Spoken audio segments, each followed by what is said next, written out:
Nice. Does this look normal? That actually did that on its own, by the way. It did not hit that. But anyway. Wait, is mine say back? Is it mine backwards right now or no? It's right. That's right. That's right. Okay, it looks Brandon's backwards. is good too. It looks backwards to me. Not Right. yours, mine does. Right, mine looks backwards too. Okay, so it's normal.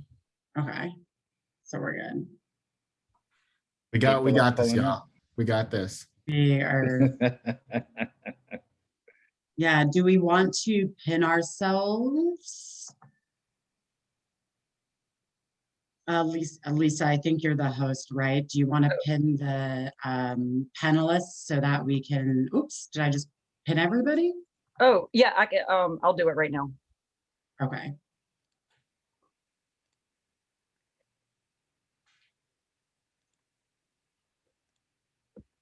Can I do more than can I do more than one?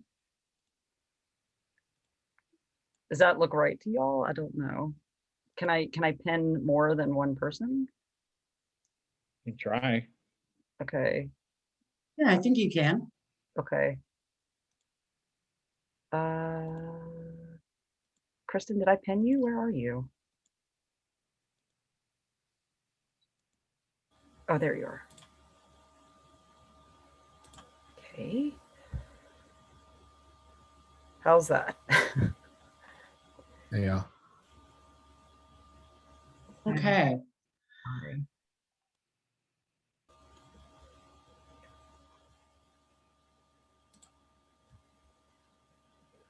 Okay. I think I pinned everyone. Let me know if I did not. But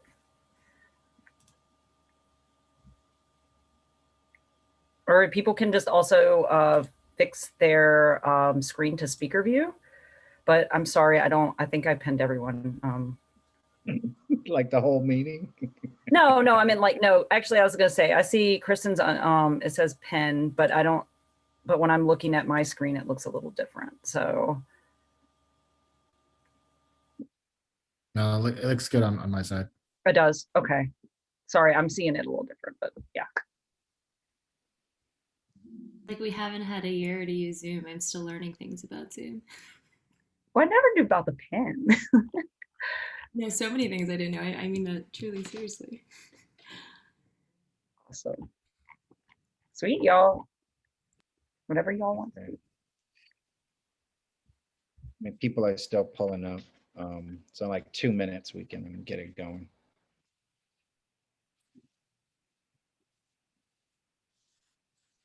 Well, thanks for showing up, everyone. Excited, really excited for tonight's talk. Yeah,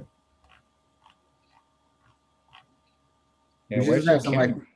waiting room music. Anyone? I Like, know. I know, Lisa. I'm sorry, I play thought we were gonna start on time.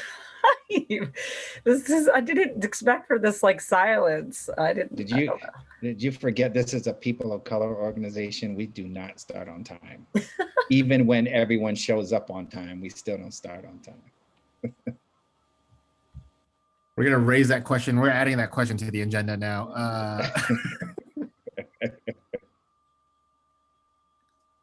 All right.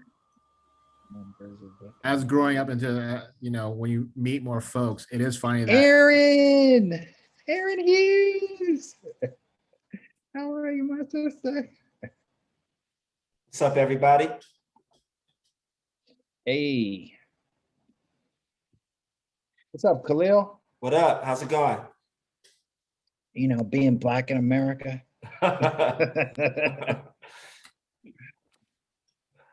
All right. One more minute and then let's get this going.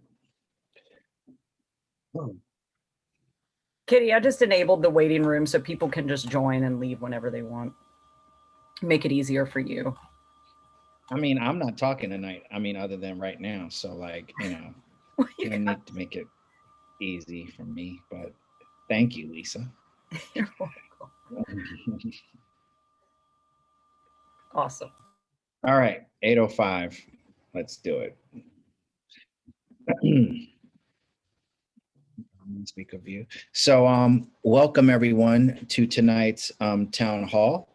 For those of you who don't know me, and probably maybe like one or two of you that don't know me, but for those of you that do know me, you know my name is Kenny Thacker and I'm the founder and chief creative officer of 100 Rows of Concrete. And I'd like to welcome all of you to our town hall this evening.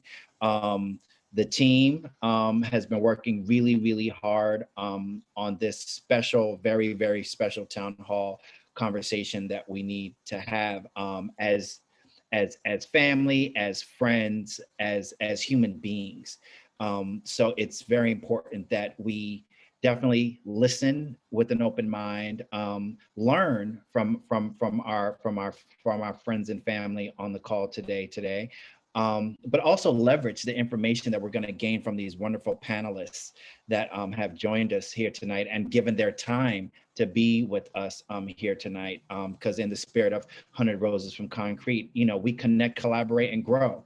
And we're nothing if we don't do that every single day as an organization, as strong, smart, witty, and fun human beings. So I'm going to pass it on to K Flex, who's going to be your moderator for tonight. I only call her K Flex, so don't try to ever call her K Flex or I will cut you.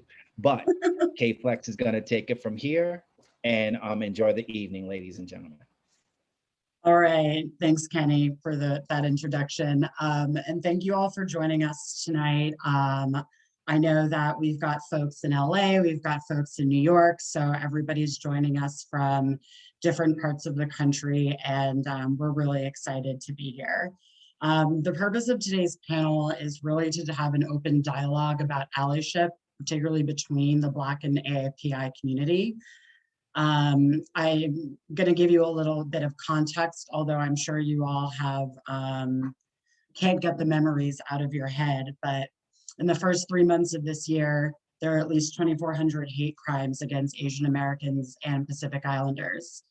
Last Tuesday in San Fran, 2 Asian women were stabbed while waiting for a bus. Meanwhile, in Baltimore, a man was beating 2 Asian American sisters with a cinder block.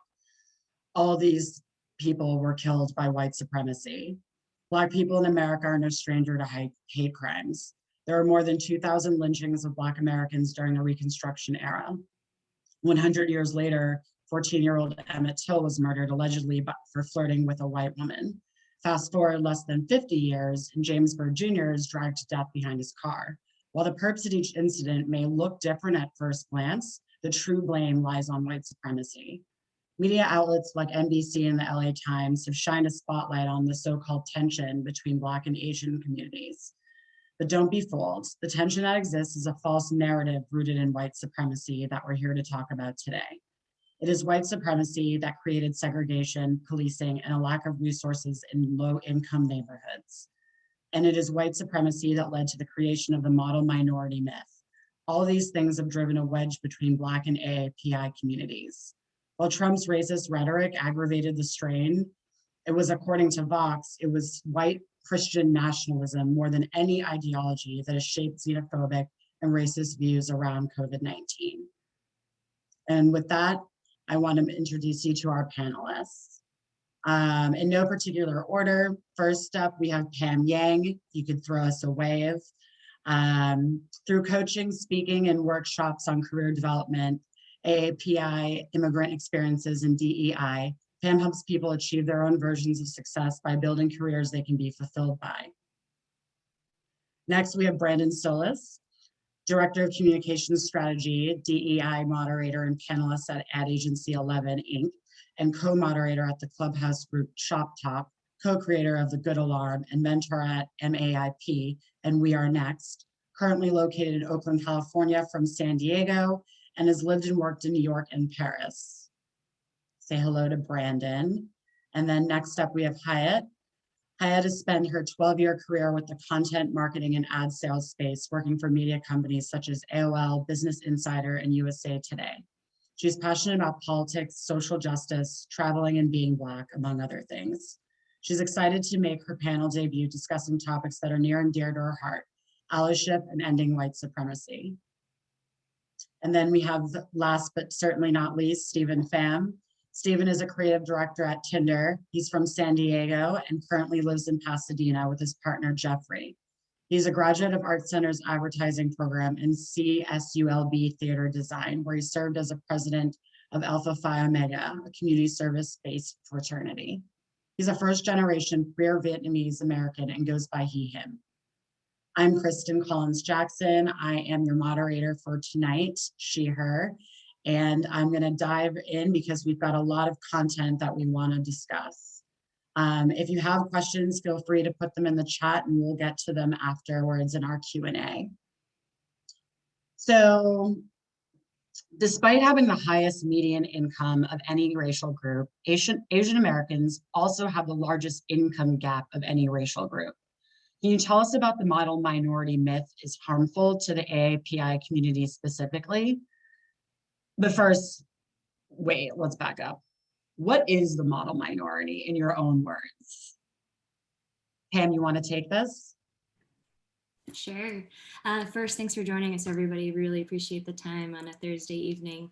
I've got to say, like, that wasn't a concept that was known to me until I think maybe college.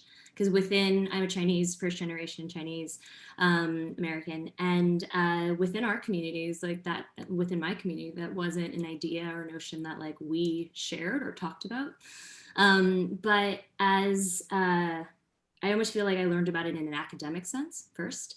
But the experience since then, I think, is been one, at least for me personally, feeds actually the narrative that my parents did share about how hard work pays off, how all you have to do is kind of put your head down and like do the right thing, follow the right rules. And it fed the values that I grew up with. And so at first, my understanding of it was like, oh, this is like a good thing for us, right? This is a good thing as far as like, it kind of reinforces like what I was taught growing up. But I think as I understood the political and historical context of it since college, it's one that I think really isn't about the Asian experience. It's really about using it as an idea to, I think, it's talked about a lot now, the way that it drives wedges between, but it's used almost as a way to compare a lot of minority groups in a way that is obviously not beneficial to any single one of us, but it's almost using it to pit us against each other. And it's one that I think for me personally, I've probably benefited from in a lot of ways, but only in working through kind of my professional career, because I spent 15 years in advertising and marketing. First, I didn't quite realize the effect on the groups around me, the other minority groups that I would work alongside. And it's really been a process in education in the last decade to understand the historical context and the way that it's been used. So it isn't an idea that's been, let me restate. It isn't something that I personally had a relationship with until I understood it in a political and a kind of racial context in comparison to a lot of other groups. It's really interesting that you talk about, the idea that hard work pays off. If you put all your energy into something and you really want it bad and you work really hard, the idea that you can accomplish anything is really this lie that we are sold, and a lot of immigrants come to this country and based on their skin color, they can find truth in that sentiment. And I think that you really hit the nail on the head when you said that it was used to pit communities against each other. I think that's really interesting. I'd love to hear from Hyatt and just see what has been your exposure to the model minority and hearing that phrase. Yeah, I mean, I think, the disappointing and the sad aspect of it is kind of similar to what you were saying. I think it's a lie that white people have put on to Asian communities and other groups that aren't Black, in the sense that the more they distance themselves from us, like the better off they are. So I think it's, in the sense it could seem like a compliment, and when I was in college, I like Camp Pam, I agree. I thought it was like a positive thing, like, oh, they do the right thing. But then I'm like, well, then what are they saying about other groups? Right. And so I think the messed up thing is, you know, white people might put that off in the sense of like economically Asian people are far better off than a lot of other groups. But in terms of how they're perceived by white people, it's, you know, the colors come out. Like we've seen this last year. And, you know, I mean, I even read that the State Department, right, there's a lot of Asian American people who are diplomats who actually quit because they won't station them in China, and they're American, Asian American. So there's this like idea of loyalty issues and like, oh, you can't be, even if you're like fourth, fifth generation, all you know is America. So I think it's like, it's funny that there's this idea of the model minority, but when it comes down to nuts and bolts, like white people and white supremacy is really about, you know, saying that you're other. So yeah, it's kind of been That's how a great way to lead into the next thing, is along the same lines of the subject that I want to talk about. You know, since the end of World War II, many white people have used Asian Americans and their perceived collective success as a racial wedge, much to what we were just discussing. But the effect was that they minimized the role racism played in the persistent struggles of other racial and ethnic minority groups, particularly Black Americans. And it's believed that elevating Asian Americans as hardworking and deserving was used to disparage Black Americans. In your own words, how has the media's approach of using the model minority narrative been used to pit Black and Asian communities against each other specifically? I'd love to hear from you, Brandon. I mean, I think at when I did learn about like the model minority myth at every kind of waking turn that I have, I'm trying to dispel it, and you know, show that I personally could probably relate more to other ethnic groups, and kind of confuse like white coworkers or colleagues from their perception of like, oh, this is what an Asian person is supposed to be, and that's just kind of been my like daily MO. And it's not trying to like act or be different, you know, for the sake of, right, because it's actually like truly my upbringing from where I'm from and the culture that's around me, which is also influenced by media. But I think it's interesting that now through like my day-to-day life, how I'm using my experience to dispel that model. So sometimes I will often open conversations with like, I don't know karate, or like, I'm not good at math, right? But I can tell you a few things about like other cultures and people of color through my own experience that might surprise like, especially white folks and their impressions of who I'm supposed to be through media. Right, right. And I think, you know, just I think a lot of us can relate to the idea of not fitting into the mold that has been created for us. You know, I know the way I talk was always a source of conversation for like teenagers in Brooklyn when I was like living there. It was just always, you know, getting heckled. And I imagine that, you know, being Asian and male, there's also not just racially what is expected of you, but what is expected of you as an Asian male as well. And I think that can play into a lot of gender stereotypes on top of being the model minority as well. So I'd like to talk to you, Stephen, about how gender and sexual orientation plays into the role of being either fitting into that role of being the quintessential Asian male. I can definitely speak to that. And I can also echo a lot of the immigrant experiences and being this first generation on my part, as well as a kind of just dissect this down for the past few days as I was just trying to think of this talk, that I'm typically not the type of person to want to go out there and just, but I instinctually wanted to like be a part of this just because I felt like this was needed. I needed to talk about this. So I am a first generation refugee. My family fled Vietnam during the war, literally on a boat to escape communism and the government. My mom's first husband was literally killed by Malaysian pirates. And my brother at the time was 2 years old. They arrived in San Diego in 1979, and I was born 7 years later. And the thing that I kind of think about is that you literally see yourself through the eyes of others. So these stereotypes, these identities, as an Asian male, I saw it growing up through my brother. He literally changed his name from Fong Luong, because we have different dads, to Sierra Pham to kind of connect with me closer. But he went by Sierra for the longest time.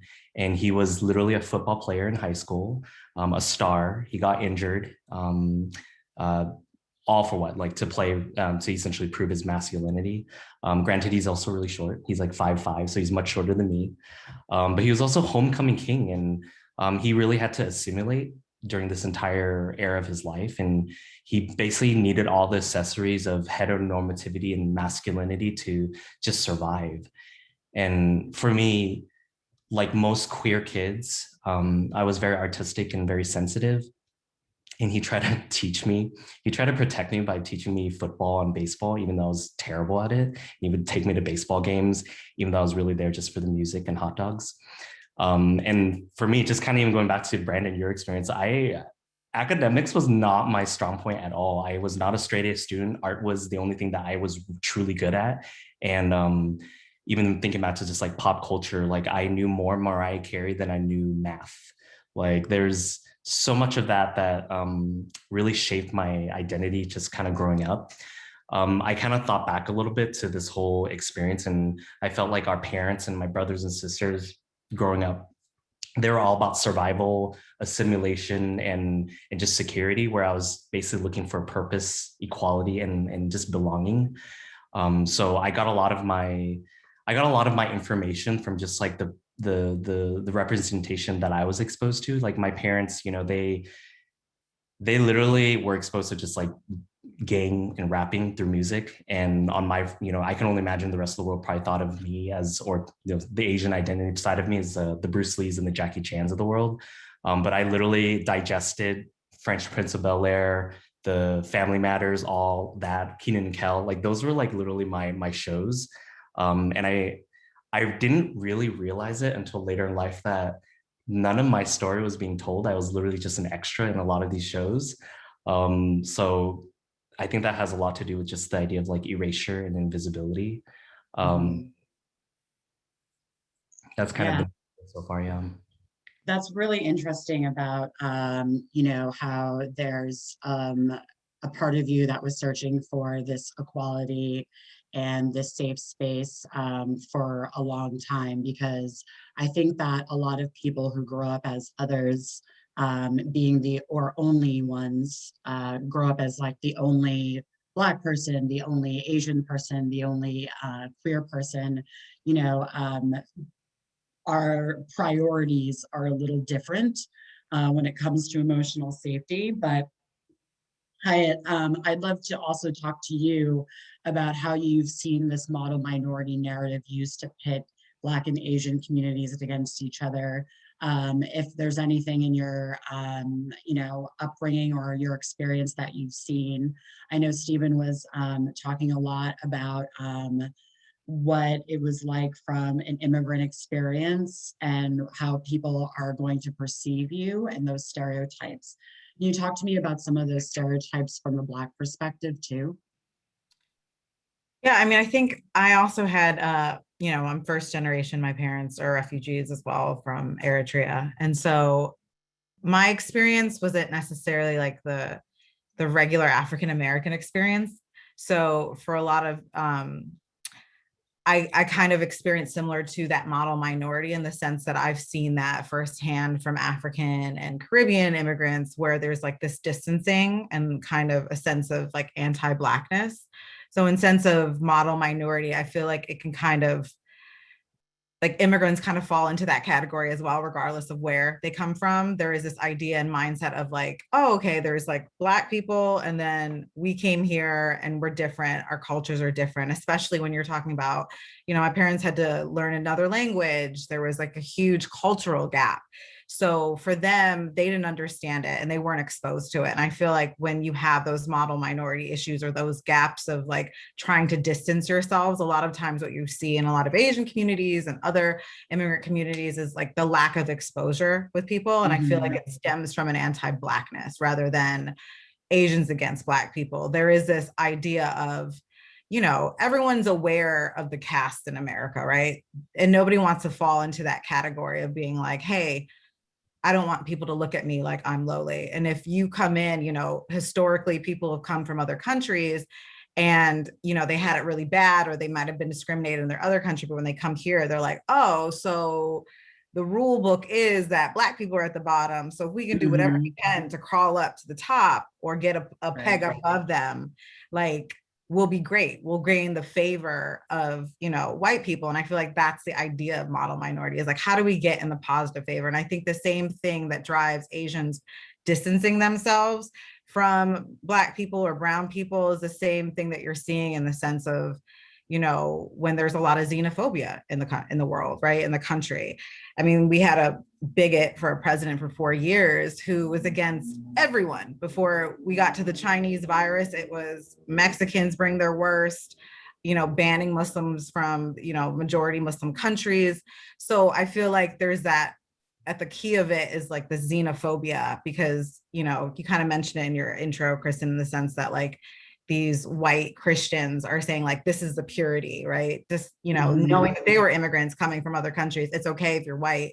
If you're coming from other shithole countries or countries of brown and Black people, it's like, oh, no, we don't want you here. And so I think that that's what ends up happening. It's like, and so you see that even with Black people having xenophobia against other races, because the mindset is, if I can distance myself from them, like, at least I'm American, at least I speak English. There's like trying to find ways of how they can be in a better standing. And I think everyone kind of plays that game. And it's like a yo-yo of like, how can I get off of like, get away from the bottom? So I've seen it across like the spectrum. Yeah, and I think that you're right about the former president's rhetoric being used to disparage Asian Americans as well as people from Black and brown countries. But I think that, you know, when he famously referred to the coronavirus as the Kung flu is when we first started to see how the pandemic was being used to amplify racist attitudes towards Asian Americans and Pacific Islanders. I'd love to, you know, just sort of pause on that note and take a look at how this has really driven those issues that had already previously existed and those stereotypes that promoted violence, and how basically, how did we get here from, you know, a racist tweet from Donald Trump, which is not the first or last to hear. Brandon, do you want to take that one? Yeah, I mean, as someone who doesn't wake up and like, you know, says, oh, I'm Asian every single morning, I was not more aware of my Asianness until like the last like year or whatever since the pandemic. And that was like really like this kind of awakening that I had, right? I mean, there are moments, of course, where I like, oh yeah, I'm an Asian person, but it was like, oh damn, like yeah, like I felt like eyes, or you know, I'm not even sneezing or coughing, but it just me like as a person who empathizes and just wants to make sure like everyone's kind of good around me, whether it's like my actual people, my coworkers, or like just me walking down the street. You know, you can kind of feel like that blast radius of being Asian, like that awareness of people like, oh shit, Asian person. You know what I mean? I'm like, I got a mask on, like I'm trying to not look Asian. I don't know how I do that. But it was just like a weird kind of consciousness that kicked in for me. And, you know, an awakening, like, okay, like how do I do better, or how do I use this awareness and attention to me for like, even though it's the wrong way to do something nice or extra, which is also a fucked up thing of like, you know, I don't have to be an ambassador for my people, right? But it just becomes like a thing that you do. I don't know, maybe because I'm a Cancer, whatever. But it was just like a really weird moment, and I'm still trying to work through that.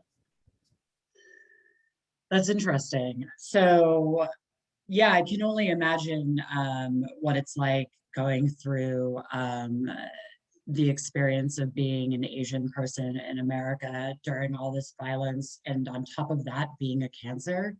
That must be really, really emotional.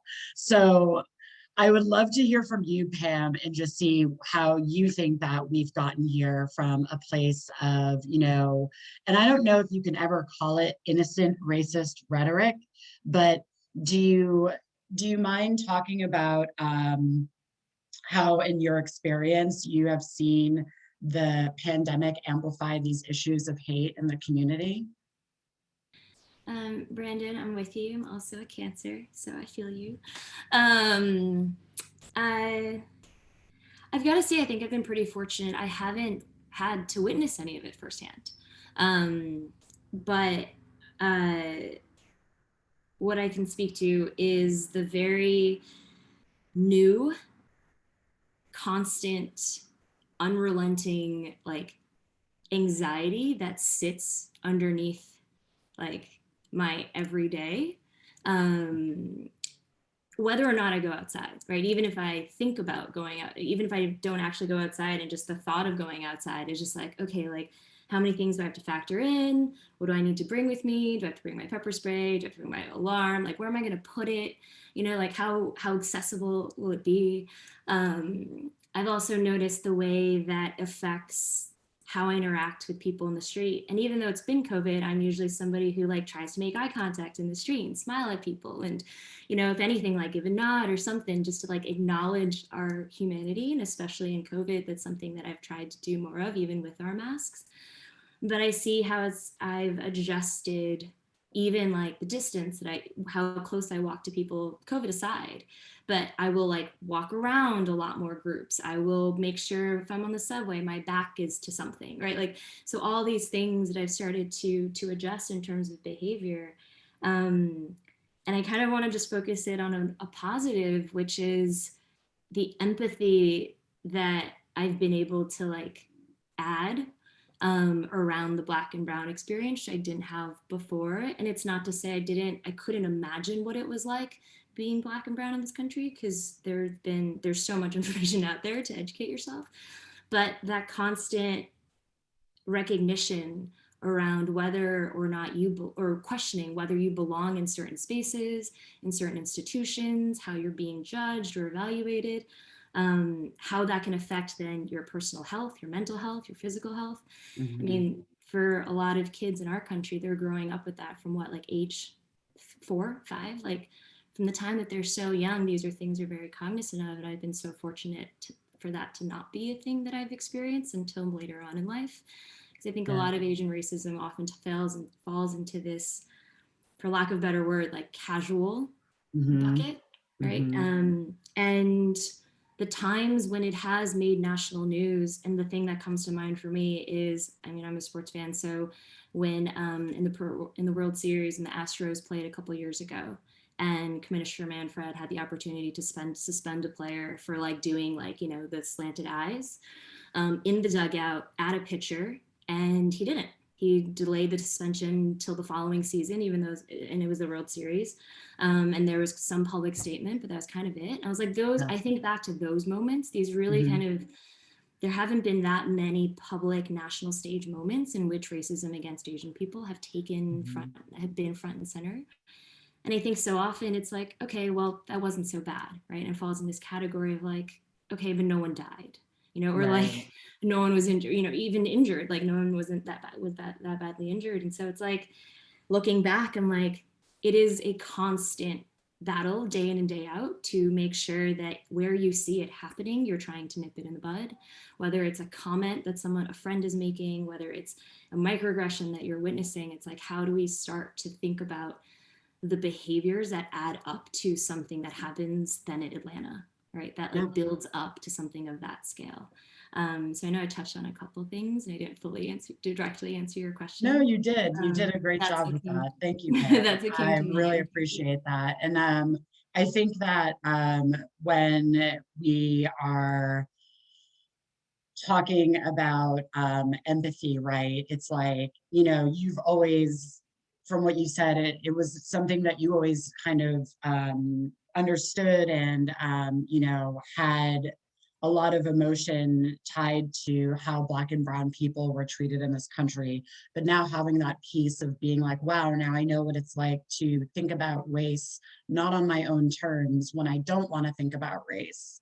I know for us, Black folks, we have the Black talk pretty early on, particularly our sons and people that are male at the time of their talk tend to have a very serious talk about being Black. And it's, and you know, it's unlike any other talk you get when you're around that age. You know, everything else is sort of, nothing really matters that much, you know, like school's not as important, but you know, you still have a long time to figure it out. And then you get this talk that is so unreal, you know? So it's really interesting to have that perception now. And you did touch on one thing about, you know, this sort of racism that's sort of rooted in our own communities, because white supremacy doesn't just impact white Americans' perception of BIPOC persons. As many of you have mentioned, it also exists within the Asian and Black communities. Many young people find it challenging to discuss racism with their elders due to the white imperialism that was formed in their home countries. How can we remove bias that some of our elder communities have towards other BIPOC groups? And Stephen, I'm looking at you because I know that you are a first generation refugee. So talk to me about some, if any, of the experience you have with elders in your community and, you know, trying to have these moments of positive interruptions or calling them into the conversation and just really getting our elders woke. You know, in terms of interactions with the elderly, including my mom as well, who's well over 7 years old, to get through on any point, the short answer is I can't. It is honestly, it is a really hard thing to do, to kind of undo that generation, whether it's through conversation, whether it's through micro conversations to just call things out. I've just accepted that it's always going to be a challenge. And where I'm at in life right now is literally working on my niece and nephew and trying to instill new ideologies and new thoughts, and just change it up. Just because I think just even looking back, you know, like with my family's experience, there was no contact with Black people outside of wartime, like seeing Black soldiers. Broken English was a thing, so they never had friends outside of our own community. And to be honest, even coming from me, like as I'm talking about issues, whether it's about race and whatnot, I can barely get my mom to embrace my longer hair because it's so against masculinity. Like it's not clean cut. It's not the boyish look that her son is usually flaunting. So, you know, what's actually kind of interesting on this topic about elderly and our parents, for me specifically, the Capitol uprising that happened in January, that's actually something that I had to be silent about in my household, because I think it's something that's so triggering and so traumatizing for her. I barely mentioned it. It was obviously a huge ordeal during that week. When I came home and just mentioned it, I had to change the topics because I just could sense that there was something there. And adding on to this complexity of this, exactly what we're talking about, you know, I literally saw images of my own community, the South Vietnamese flag, literally like at the Capitol. This is a flag that I've grown accustomed to knowing because this is the Southern flag. This is my family's refugee like moment. It's been a part of my identity for the 34 years I've been on this planet. And to see that flag go against everything that I currently know today up in the Capitol, it has caused quite a lot of stir in terms of me thinking about my identity and my relationship with my mom and our history and our family. I have no resolutions to it. I just know that that's just actually something I'm just dealing with right now. I'm trying to make sense of it. Mm-hmm, mm-hmm. Yeah, that's really interesting.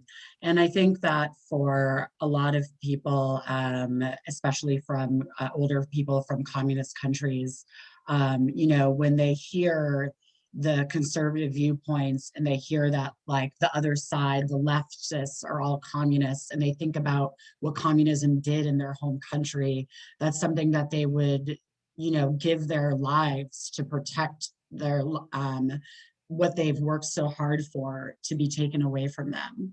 So there's definitely, it's like another added layer of fear and misunderstanding into the community. Hyatt, what about you? Have you any thoughts on sort of bringing together elders and their bias towards BIPOC communities? You know, I'm not sure where you sit, but when I used to live in New York, I had my dad's family was all in Brooklyn, and like the older they got, whew, the more racist they got. And I just, oh my goodness, even a robocall could like trigger a reaction out of my aunt. And I would just think to myself, like, how is this, you know, this mecca of culture in New York breed so many segregated and like stereotypical ideas, particularly amongst elders and, you know, elders in Brooklyn and Bronx, you know? Talk to me. I mean, I think that it just goes to a lot of immigrant communities are very insulated, right? So, you know, similar to what Stephen said, there are a lot of instances where they don't have exposure. So the only exposure they have is through media, and surprise, like media, you know, reporting is super racist. I mean, if you look at what's been happening in terms of the Asian attacks that they're just now highlighting this year, you know, like the shock of like, we really wonder how this happened, this surge. And you're like, maybe you shouldn't have, you know, played Trump's whole press conferences ad nauseum while he said like, you know, racist statements. But a lot of it's been this whole storyline of Black people attacking Asians, right? You know, I remember reading something the University of Michigan had done have been tracking it, and they said maybe 5% of the instances against Asians are at the hands of Black attackers. 90% of it is white people, right? And so, but the perception when you turn on the TV is like, there's a race war going on because it's so much more salacious and entertaining for white liberal media even to say, oh my God, like, look, the one oppressed group is trying to attack the another oppressed group. So I think when you see that, it's like, I can't really blame older people who don't have exposure to other communities into thinking that. So similar to what Steven said, I feel like the future is the children, you know, like the Gen Z folks really warmed my heart. Like everything that was happening last year, they were like a huge push and part of the protest. So I feel like there's the younger generation, we can definitely work on that. I think it's really comes down to exposure. And you know, we go into the history of this country, it's very segregated for a reason, right? It's easier to hate and be scared of people if you don't have, you know, exposure to them. So if you have Asian people who are accepted into white neighborhoods and Black people aren't, you're not going to engage with people, right? It's easier to hate them if you don't know them, or you have one reference of somebody,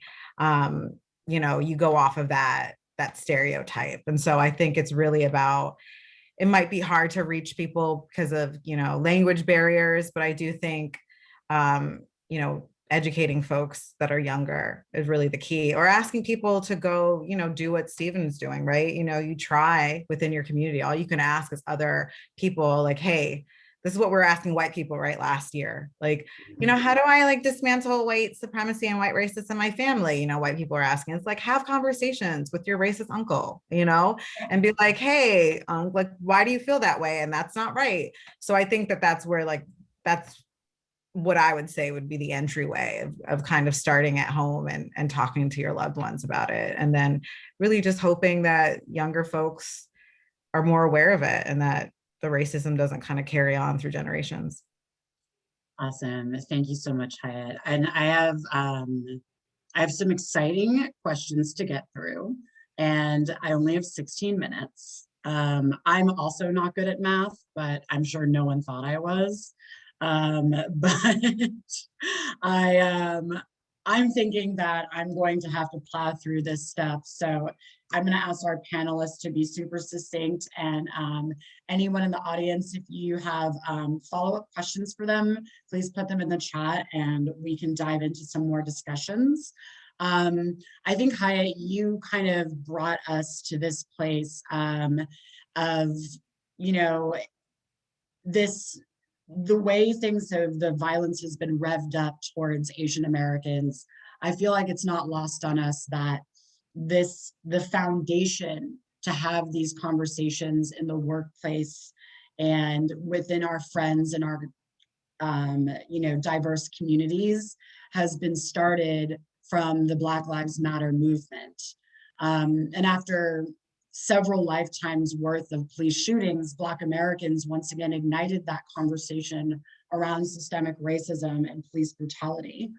So I'm curious to know what you've all learned during the attacks from last year that sparked the BLM summer uprising that can be applied to the recent attacks against the AAPI folks today. Pam, how about you? Sorry, Kristen, I was reading some of the comments because there were such good comments happening in there. So I was just noticing there was like such a great conversation happening. One thing that I personally realized is how much more comfortable I was shouting at the top of my lungs for someone else's cause.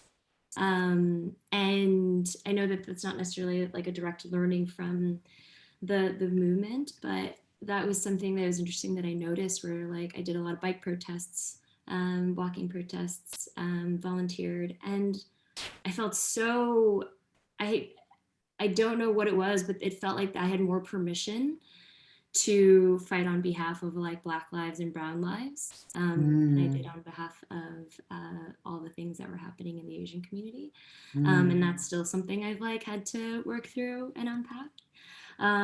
But I think, at least personally, it's something, growing up in New York City, it's something you're very aware of from the time that you're young, but it almost becomes such a part of your experience of being here that like, oh yeah, cabs don't stop for Black people. Like that's such a, it's like, well, what can I do about that? Right? And I know as awful as that sounds, I think that becomes a mentality because the problem seems so big and you're like, what can I do about that?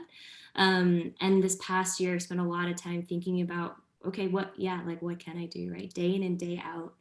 In the spaces that I occupy, in the conversations that I have, or the conversations I should push to have, or the spaces I should push to occupy. How can I make sure that that is something that is top of mind in the work that I'm doing? How do I reflect that in the decisions that I make, in the words that I use, and the people that I choose to associate with? Because I think the build of every single daily action that we take on, and every person that we connect with, and the opportunity to have these conversations and change, even if they're micro actions, is essentially the build into the positive in the same way that 1 billion micro actions have built into the negative. And so I've spent a lot of time thinking about what I could do to make sure that on a daily basis, I'm contributing to advancing both causes. Right. And I feel like and it's a practice and it's a muscle that you build. And the muscle that I built last year in spending a lot of time like fighting on the Black Lives Matter front gave me the muscle and the confidence to fight on the AAPI front, which I feel like I've felt more permission to do in the last couple months. Right, because it's not just enough to be, not racist anymore. You have to be anti-racist. And that takes a lot of practice, even, and I think that people look at, us people of color and, brown and Black folks and even Asian folks as well, everyone, and especially in the corporate space, and they look at us and they think, oh, you must know how to fix this. And it's like, oh no, this is y'all's problem, actually. I'm just here to make some money and, like everybody else, I'm not here to fix this problem. So it's really interesting when you think about taking those learnings and having what you've called permission to fight on your own behalf and like elevate your voice. I'd love to hear from you, Brandon, on how you've learned from the BLM movement, or what takeaways you have. Yeah, I mean, I keep it short. The first one is Instagram carousels will not change systemic racism. I was one of the first ones like out the gate of like, oh shit, I'm gonna apply my advertising skills to help, fix this. And like you would see me on LinkedIn, on Instagram, and making these things. And then like as much like as I felt like it tried to move the needle, it can't. I think it maybe, like, I'm not going to be super cynical, but it might try to do something or raise some sort of awareness. I do believe that as like that's a tactic. It's one of those things, but ultimately what it comes down to is doing the work. And I think that, marginalized groups, we're going to continue to face and see these challenges, especially within like white society. And it's going to be interesting to see who continues to do the work, because we know there's a lot of work. There's always going to be an issue, right? There's always an issue. They're lined up, and it's going to take more than like some sick graphics to actually, help kind of change this. But the world does need more sick graphics, let's be honest. I know. Stephen, I'd love to get your perspective as well, because spoiler alert, Stephen and I worked together and we spent BLM uprising together. And I remember being in Koreatown and I was like, it was like they had sent in armed forces for some T-Mobile robbing or something like that. And I was freaking out in K-Town.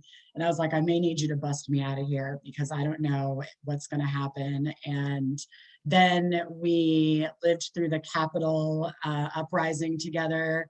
And now we're going through all of this together. And I know that you've had some learnings along the way, and just, sort of, yeah, I'd love for you to share some of that with everybody else. I'm putting you on the spot now. I mean, yeah, we've been through this journey for this past 1.5 to 2 years on BLM and now AAPI. So shared experiences on both fronts. I will say that when it comes to BLM and everything that sparked over last summer, I want to be clear that my relationship with cops, I can say confidently that I don't have fear and I wouldn't be afraid of getting shot. And that's just part of what my experience has been. We saw George Floyd, literally a human being, his life was robbed, and it was all for what? Something that I learned from this entire BLM movement, and something that I'm kind of picking up from it, is kind of the power of filming and using your phone. Like if it wasn't for that device, jokes aside on terms of carousels and graphics, it's like, if we didn't have that phone, if we didn't have that footage, none of this would have ever happened. And that is kind of where I'm at right now in terms of the cups of technology and digesting media, and how important storytelling is to literally changing the world. Even just seeing from a couple of weeks ago, at this point, like a month or two ago, over the victims in Georgia with the massacre, the massage parlors, they claim 8 Asian women's lives, and there was no mentioning of their names or their identities. It was more of an effort to protect that person, their story and their bad day, so to speak.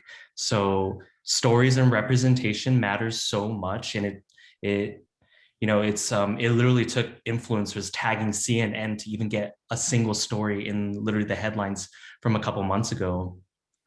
And now we're seeing obviously all the elderly folks getting attacked and killed violently. One movement has to do with cops. Another one literally has to do with people and folks that we interact with or see on the daily out in the streets. So for me, where I land right now, it's literally all about storytelling and exposure. I mean, you said something so interesting towards the end there, is like one issue pertains to cops and the other one has to do with people. And I feel like there is so much behind that, because it's like, that's really how I have perceived my journey with cops have been, is that I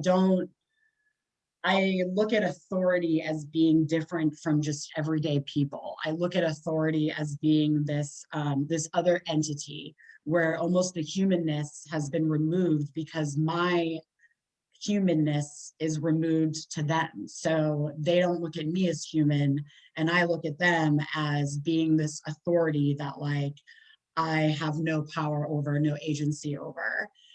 So I feel like you really got somewhere there.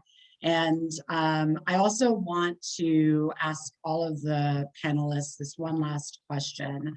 And then if there's none from the audience, we can dive into some extras. But I'd love to talk about something that I know when we all synced before, we grazed on the issue and we are like, oh, that's going to be juicy. So I'm wondering if we can unpack it in 5 minutes.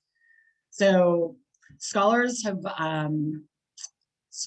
also highlight that a lot of the competition is due to a racial hierarchy that has placed Black Americans at the bottom. This competition being wage gaps, work, our earning power. And according to a 2020 report in Pay Scale, Asian men and Asian women took the top 2 spots on the chart when it came to lifetime earnings, while Black women took the bottom spot. Colorism is rooted in the belief that people are treated more equitable based on their close proximity to whiteness. So with that being said, have any of you on this panel felt that you have experienced a level of privilege that your Black and brown counterparts have not because of the color of your skin? Brandon, you're nodding, so I'm gonna call on you. What's up? I mean, it's kind of like the you're in a meeting room or physical workplace situation, important meeting, emergency meeting happens. Someone walks out the office, they open the door, they're looking to who to invite into a room, right, for this important meeting. And me sitting there next to my Black female counterparts who are actually on the business like day to day, yet for some reason still pull me in. And I'm like, I don't even touch this piece of business, but like, okay. Like they must need some math help or something. And it happens consistently. And what I try to do through like my elevation and my career trajectory is bring as many, other people of color, particularly like, Black women or like people I'm working with along with me and in the room. White male leadership for some reason picks me. Yeah. And I've definitely been one of those Black women on the sidelines looking in and being like, well, what the fuck is going on here?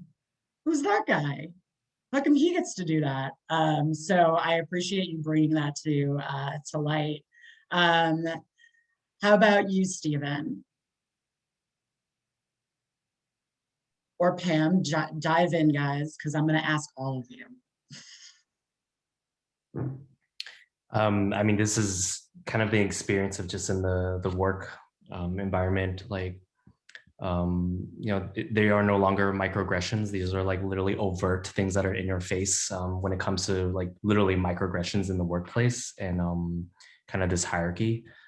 I think instead of asking POCs to essentially justify white supremacy, I think we need to also think of where the power literally resides and who's making decisions that have caused Asians and Blacks to, in that statistic that I read from one of the questions. So, I know my value, but I also understand white supremacy pits POCs against each other. We are literally, at the end of the day, we're all left with crumbs. And just one other point that I also wanted to make was we all also tend to be very grouped into like a monolithic way.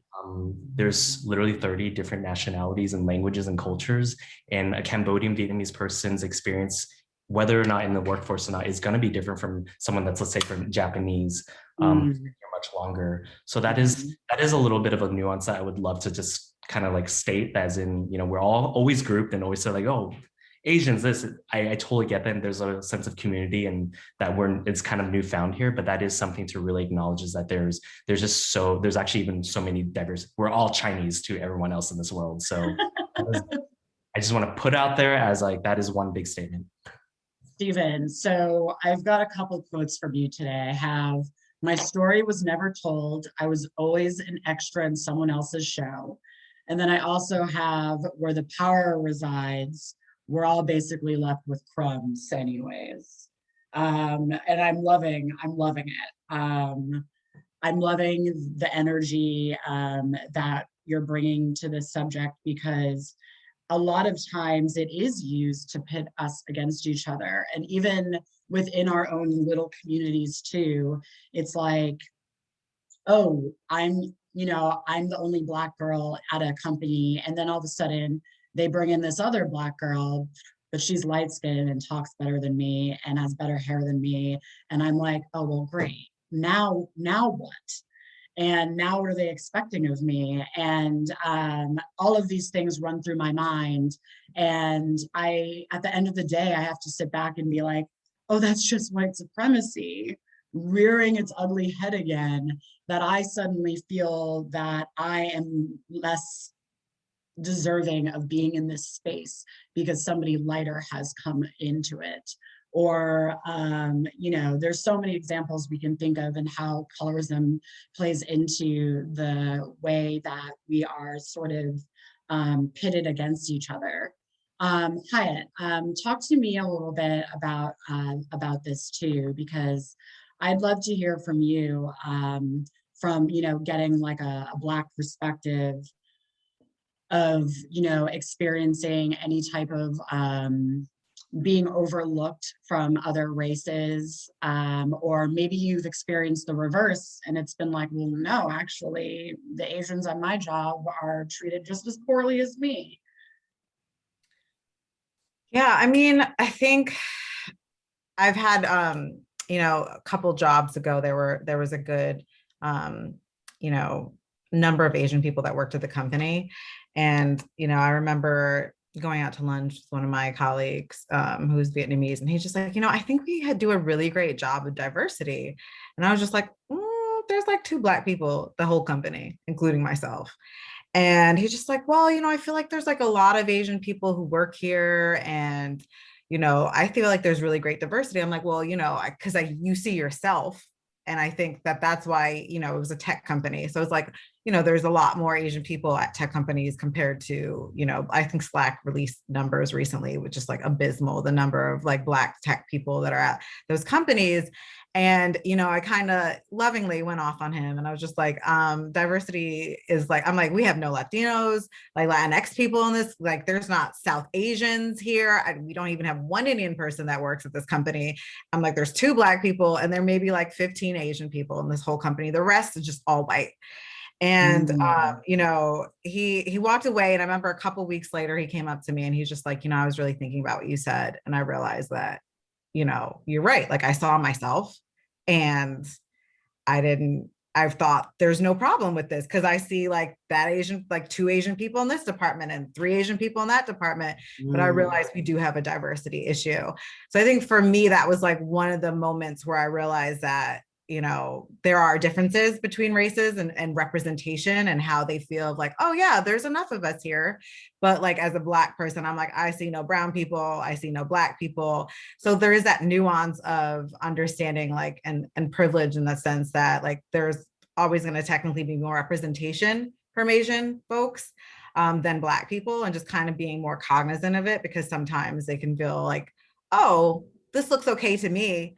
And it kind of bring them that to light to them. It was just like, oh yeah, there is an issue there. So I feel like in that sense of privilege, I've witnessed it in that sense. But in terms of like being promoted over because of, I've never experienced that firsthand or seeing any of that. For me, it's just like, if you're any person of color, I'm cool with anybody at the company. We have the United Nations group, everyone kind of gives the nod in the kitchen, doesn't matter where you're from. If you're like brown, Black, yellow, it's like, yeah, we're aware of each other. So that's how I look at it, and that's how I move. So I've never had any issues in that. Yeah, and I mean, that's the way you have to move in these times. I think that that's exactly the note I want to end on, is how we can all be allies to each other during this time, whether it's being an ally. And I can, provide like an anecdote about dating somebody this past year during the pandemic. And I don't know if anybody else was single during the pandemic, but shit was real. It was hard. It was like playing a game of musical chairs. And then all of a sudden the music stopped and I didn't have a chair and it was a pandemic. And I was like, oh shit. But I found somebody and I started dating them. And this person hit a lot of check boxes for me, but they weren't as progressive as I was, but they were Black. And I thought to myself, oh my God, I can't believe I found this, this like gem. Because coming from New York, there was a ton of Black men to date, but being in LA, felt like there was none. So I felt like I was getting closer back to my community during a time where I really needed community after the riots and George Floyd and Breonna Taylor. It was too much. But I remember was driving and he said something about like, who's the worst drivers? And I was like, don't say it. Don't say it. He said, no, I'm going to say it. And I said, please don't say it. And so he says it and he tells me Asian people. And I'm like, yeah, I really wish you didn't say that, because I feel like I know a lot of people who are bad drivers and they're not all Asian.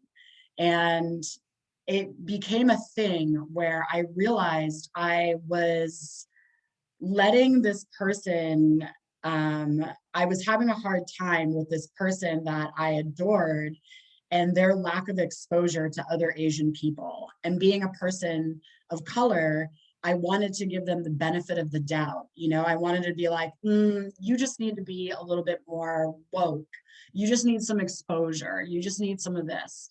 But then I realized that the white supremacy was too rich. This is why I'm telling you this long ass story about my dating life, is because the white supremacy was so embedded in his upbringing and in his experiences that it ended up being something that we could not solve together. And it ended up being something that I said, you know what? I can't do this. I can't constantly call you into the conversation about this subject, whether it's Asian people or white people. I need you to be anti-racist.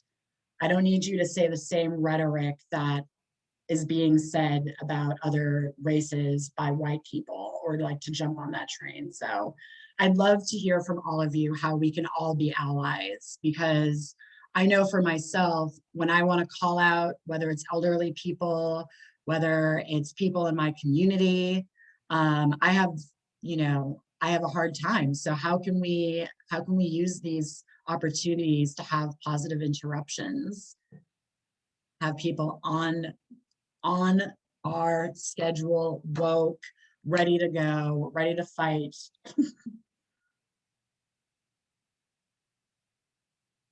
I'm going to call on you, Brandon.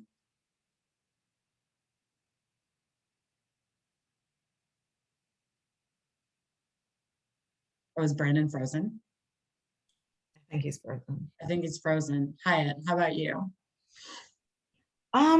I think just kind of really being more aware of how everything is related and connected. I think like looking at, to bring a metaphor of something relevant to the pandemic. I think that white supremacy is very much like a virus, right? It infects everybody.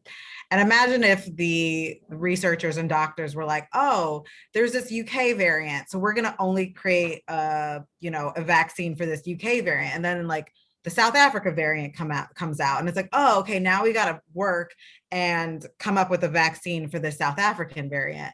And I feel like they would be, having to work nonstop for this, right? But instead the approach was, how do we get something like COVID is the one thing that we need to fight. And of course, there's going to be different variants. And I think white supremacy shows up in different ways, right? There's xenophobia, there's Islamophobia, there's anti-Blackness. And I think we need to look at it like it's all connected, and that how do we eradicate it as a whole, as opposed to just getting so tunnel vision of like, this is what's going on with Black people and that's their problem. And Asian people are getting attacked. Well, that's their problem. But it's like, it's all going to come back, right? You know, when Black people were going through the issues that we've been going through for hundreds of years, it's like, it's all it ends up spilling out to other cultures and other groups, right? And so I think the mindset is that we need to collectively come together and realize that everyone's fight is our fight, because in some shape or form, we're being infected or affected by the same issue, which is white supremacy. So I think in terms of allyship, understanding, like, you know, Pam had mentioned the empathy and the more understanding now, having going through it as an Asian person, realizing, oh, this is what Black people have gone through.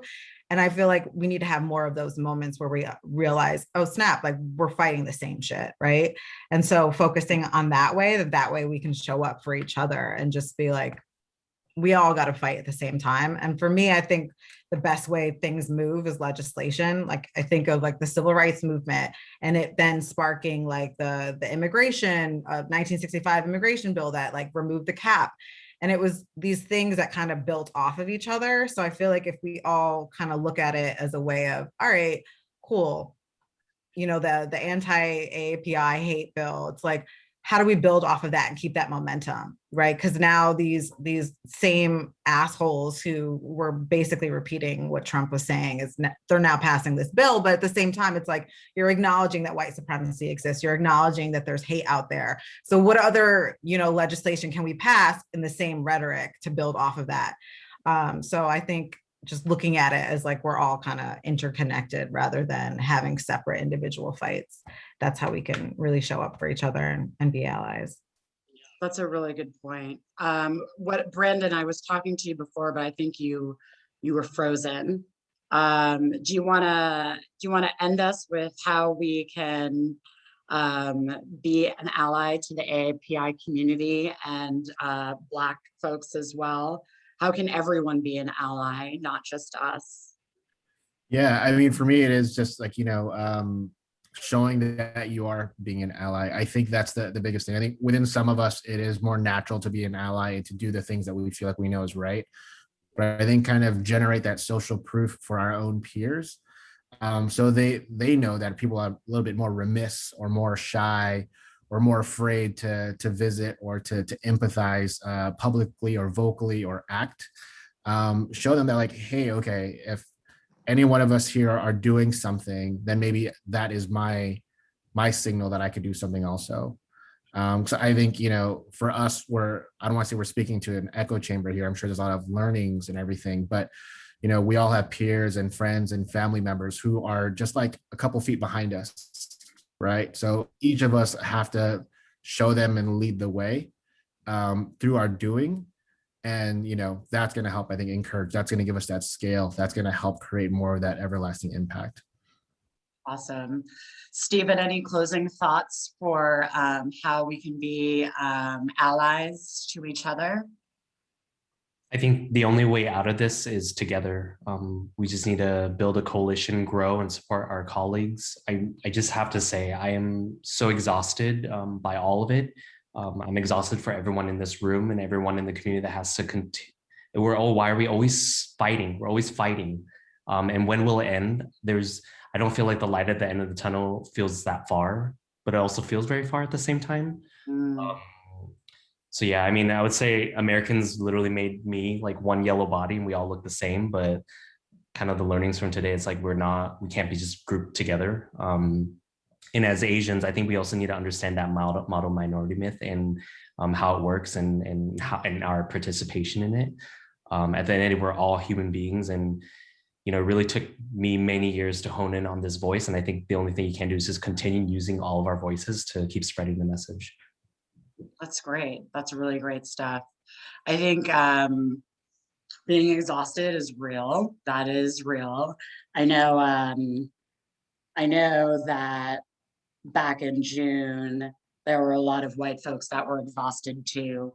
And we were joking and being like, Woo! You haven't even gotten started yet. So that exhaustion is real. So if they're feeling it, then I don't know what you call what we have. Because that stuff resonates and gets passed down to generations and generations and becomes a cancer in our bodies. The exhaustion is real. And so is being together and really being a force to be reckoned with.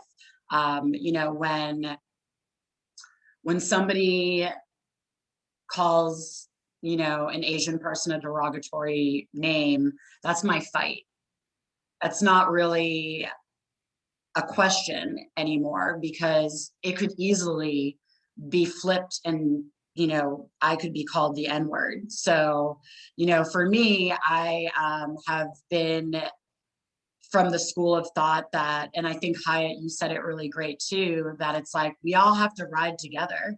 Like I rock with my Asian friends, and I expect them to get better service than me, and to just be allies to each other. And I say that because there are so many instances of just being out in public that I think Black and Asian people have in common, of being either not taken seriously as patrons, whether it's because they think we're going to steal, whether it's because they think we don't speak English, or whatever it is. So there's a lot of camaraderie that I think is part of this discussion too, that I think we've gotten to unpack, and I'm really excited to continue to do this work. I guess Lisa Heinsdale has been taking some questions from the audience. So I'm happy to, if you want to send me one, I will read it and ask one of the panelists. Kristen, I don't have any. Okay. Yeah, Perfect. so maybe just if anybody does have any questions, please ask, or you could send them to Kristen, send them to me actually, so I can send them to Kristen so she doesn't get overwhelmed. Kristen, can I add something as far as kind Yeah. of allyship and actions?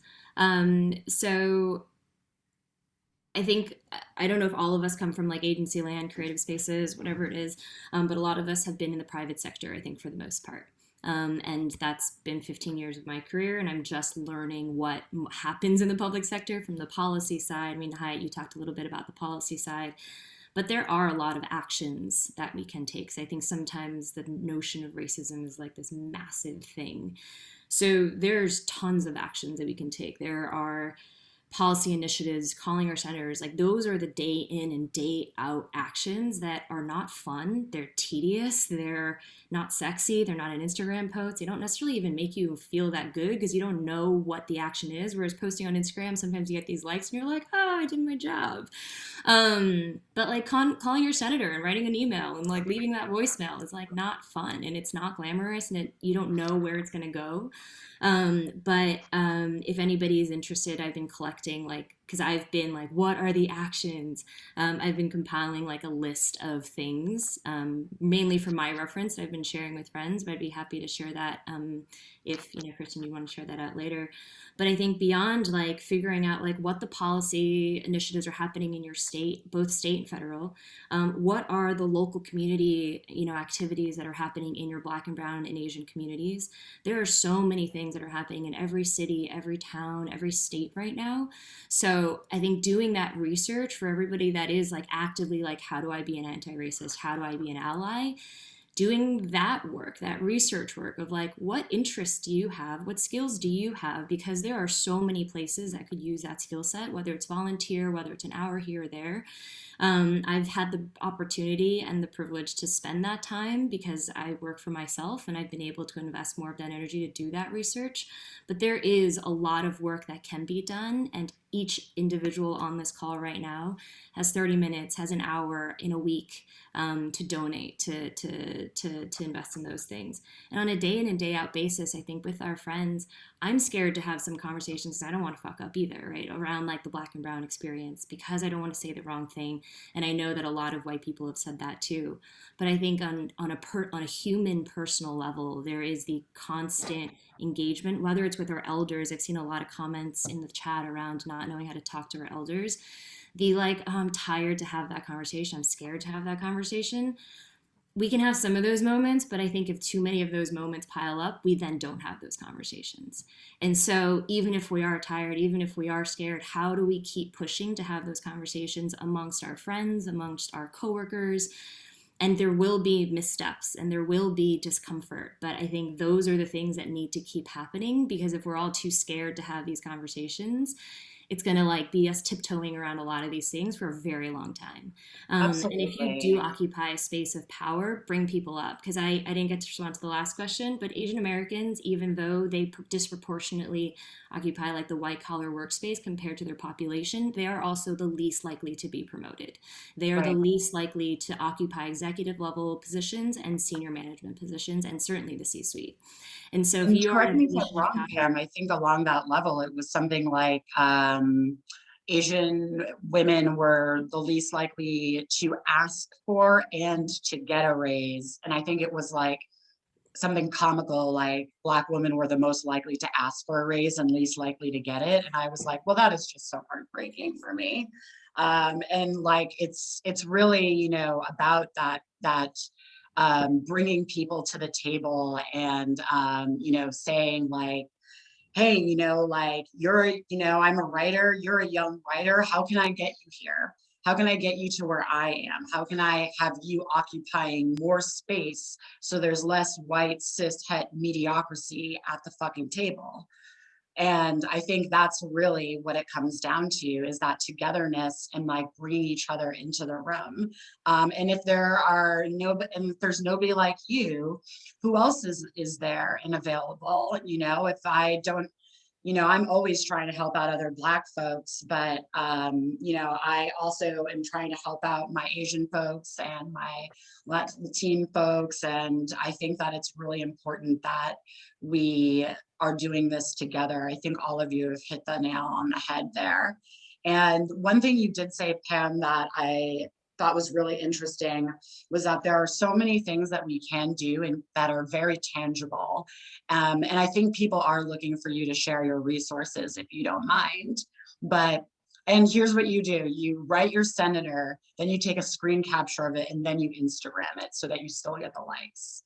That's the key. But I'm curious about one of these questions that Lisa has sent over. I would love to get some thoughts on.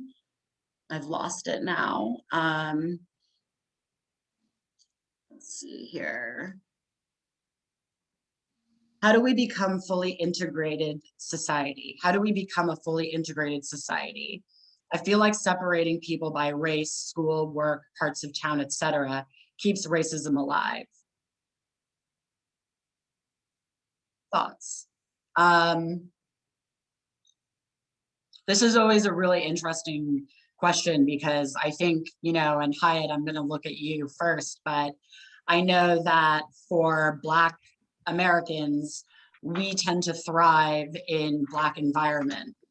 You know, our HBCU graduate rates compared to graduates from non-Black colleges are, you know, dramatically different. And there tends to be a need for safe spaces for Black Americans and for a lot of other races too.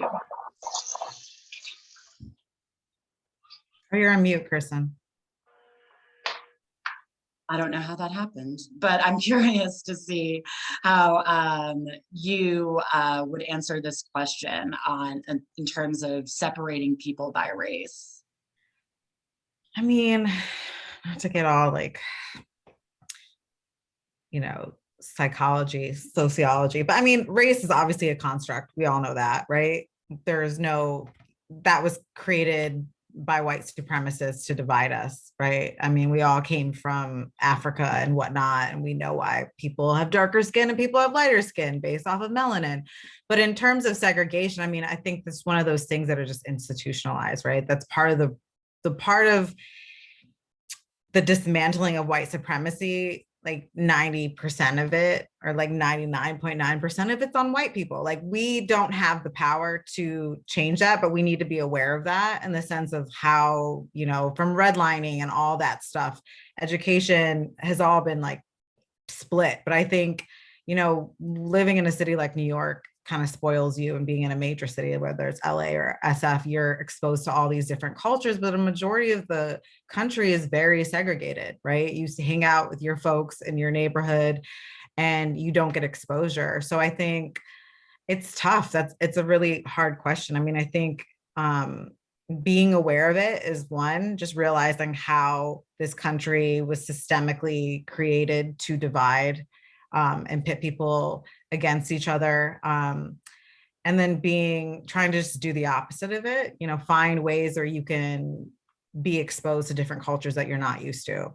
You know, going back to like what I said earlier, it's like, it's easy to not understand or fear a group if you don't get them, if you don't have experience. So it's like, you know, I love the signs that, you know, during the Stop AAPI Hate was like, you know, love us like you love our food. Because like BLM was like, love us like you love our culture.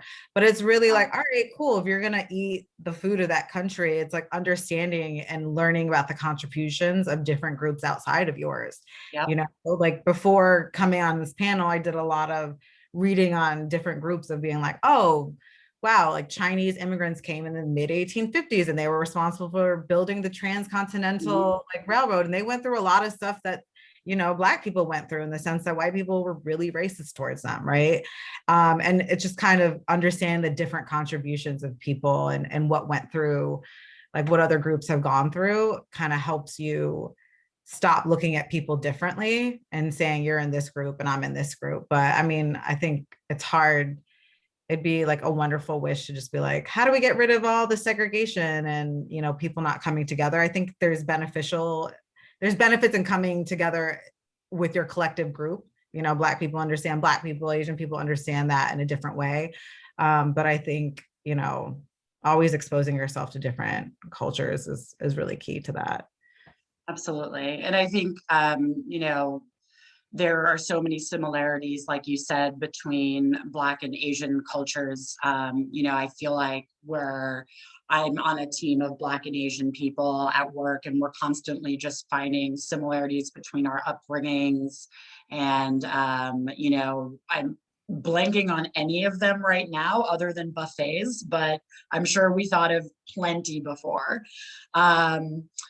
What about you, Brandon? Would love to hear your thoughts on how we can become a fully integrated society, and if that is something that benefits each race, and or does separating people keep racism alive? Oh, how much time do we have? I think for me, it comes down to like two different things. Like there's like race and then cultures. And then there's like how we identify and then how we kind of move within our own spaces and how we are categorized for efficiencies through like for society.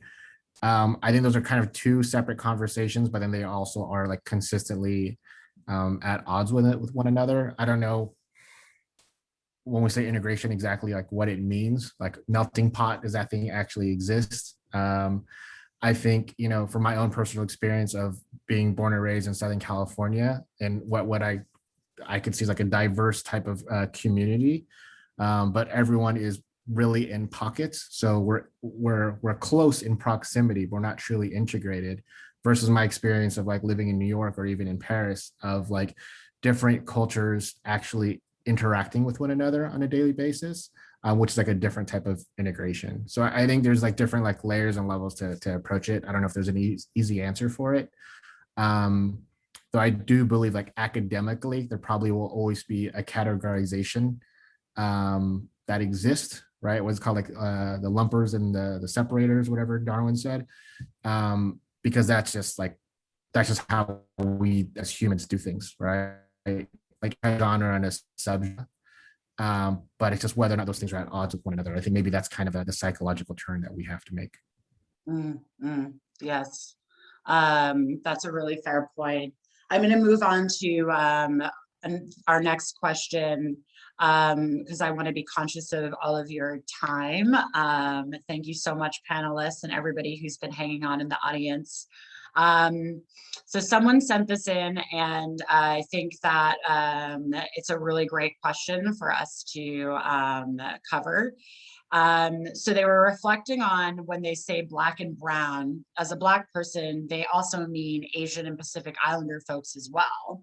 But they're curious if Asian and Pacific Islander panelists feel included in this language.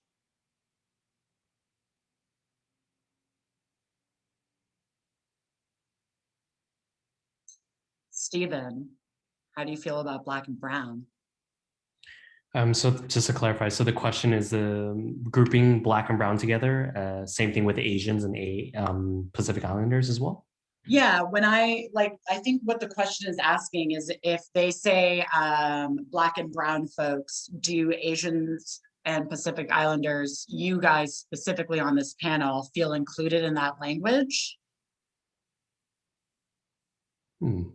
I mean, I think it definitely goes back to just the idea that actually, to be honest, the term AAPI is completely new to me. That is literally something I learned within the past 6 months. I just want to be very clear that this community that we are part of right now is new territory. I am embracing it. Whether or not I feel included, I mean, yeah, I mean, I'm lumped into this whole group right now. So that's kind of where I'm at this point. I'm sure it'll continue evolving in the next few months, next few years, as soon as we dismantle white supremacy. Yeah, as soon as we take care of white supremacy, it'll be. Exactly. I'm with you on the AAPI thing. I think all of a sudden people started calling me BIPOC, and I was like, BIPOC? I feel like maybe I'm just Black, maybe? Can I just be, but you know. What about you, Pam? Do you feel included in the language when people use the term Black and brown? No, I definitely, and I don't expect to be. I think there's a very different experience for, I mean, there's centuries of history that are tied to that experience, whether or not you personally identify with it, but just because of skin color alone. And I think we can't divorce that from the experience of Black and brown people today. And so, no, I don't. I think I interchangeably use so many terms because I feel like there's a new way of phrasing things every which way, every day. But I think it goes back to the theme of like empathy we keep going back to, depending on the sentence you're crafting, the words the message you're trying to communicate, being thoughtful around how the words you use and who you're trying to reach and who you're trying to connect with and what you're trying to say. I think these phrases can kind of remove that thinking process for us sometimes because it's such a quick go-to. But it's a lot of terminology to play with.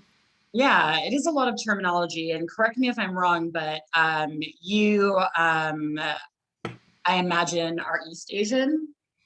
So would some people who, I have Filipino friends that identify as brown, and they sure as shit are brown. So it's really, this question is about you personally and how you feel about using that term to embody yourself. Do you use POC or any other terms, or are we all just kind of getting to the place where we're like, can you just call me my name and know my race if you need it? Yeah, I'm with you there. Yeah, I mean, I don't, one thing that I've been trying to very consciously do, if I am talking about my experience or any other Asian person's experience, is trying to identify what their ethnicity is. And in that tiny way, trying to break that notion of the monolithic culture. With a lot of Asian feeds that I follow on Instagram, for example, each time I've seen them categorize a new hate crime as Asian woman, Asian man, I've asked them to clarify, can you call them, like, can you say Filipino man? Can you say Chinese man? Yeah. So I think these are the tiny things that we don't quite realize in the moment. But that can build to help people understand like the variety of I mean, Asian cultures. Totally. So I'm Totally. trying to be more cognizant of that, in even calling myself an Asian woman versus a Chinese woman.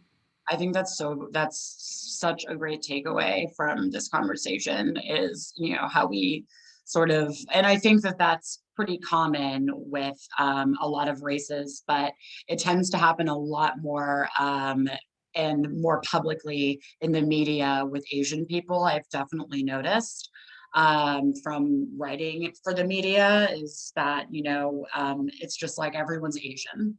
And that's just the blanket statement. Don't worry about where they're from. It's Asian. It's fine. And I think that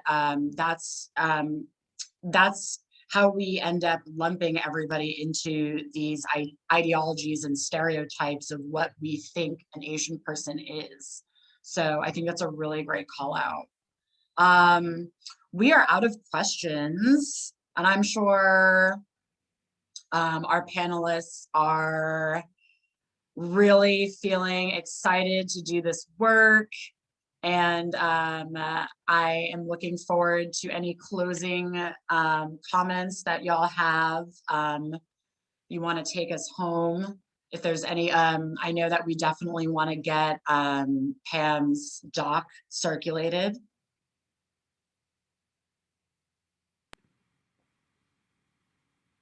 I dropped it in the chat, but it is very much, I wasn't planning on sharing it today. I should have probably put a bit more work in before, thinking that this would be a good forum to share it. But I share the work in progress, and I'll keep adding stuff. There's just a bunch of stuff I still have to add, but if anybody wants to take a look, it is in the chat right now. Awesome. Thank you, Pam. And if there's nothing else, thanks everybody for showing up tonight. I think that when you show up to events like this, you're showing up for yourself and for your future self, and for all of us as well, all of us brown people and BIPOC people who really are looking for white supremacy to be dismantled. And I just want to say thank you to the panelists again. Thanks everybody for coming. Yep, before we go, once again, thank you to all the panelists. Definitely thank you to Kristen, thank you to Lisa, thank you to the whole team working on this. That shout out to Brandon, Pam, everybody on Stephen, everybody on Hyatt on the panel. Just so everybody knows, we will be making a donation to Red Canary Song. It is a grassroots collective of Asian and migrant sex workers. So that's what we're going to be donating to tonight in honor of this really great conversation and supporting our AAPI brothers and sisters, because that's how we do. We share a little bit of love when it comes to the bread too. So thank you all once again. Yes, thank you. And what was that organization, Penny, in case anybody else is looking for places to donate for AAPI month?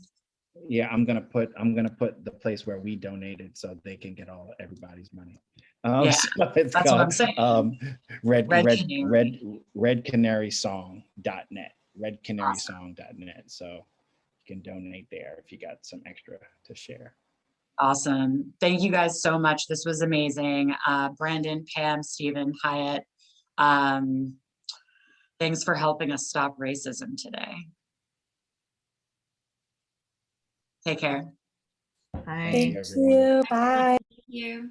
Bye. Thank you.